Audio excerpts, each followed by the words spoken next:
Everyone knows that markets have changed and evolved over the last few years, but how does that affect compliance? When looking at compliance, I think there's two different areas that this needs to happen. One is around compliance officers understanding and changing to the dynamic business needs, fragmentation of markets, increased trading volumes and messaging volumes, and how can they respond to that? The other element is obviously the rapid changing nature of regulation. The classic example is the Dodd-Frank Act over in the US, and also in Europe with the ESMEA's automated guidelines policy that's come out recently, which dramatically affects the compliance environment.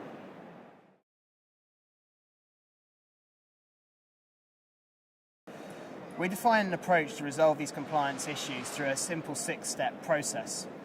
The first part of that process is to analyse what is in the future in regulation and directives that could come through. The second element is to go out to the trading community and ask the traders what they believe the impact of this would be.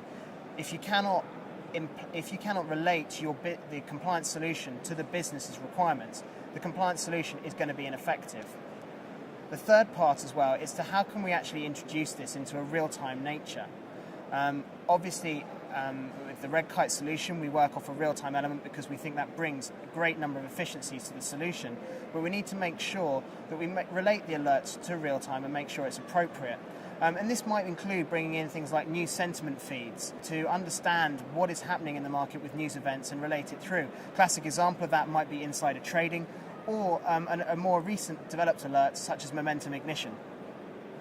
The fourth part is around actually reviewing it with actual compliance officers to make sure that it's relevant to the compliance requirements. The fifth is then to actually make sure we ascertain that we get the right parameters and elements to the algorithm correct.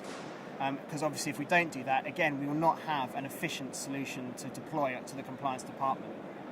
The final and sixth element is around historical testing.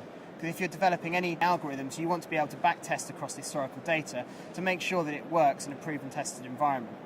The final element of building a compliance solution for a modern-day compliance officer is being able to deliver a flexible technical solution to be able to respond to the dynamic changing needs of regulation.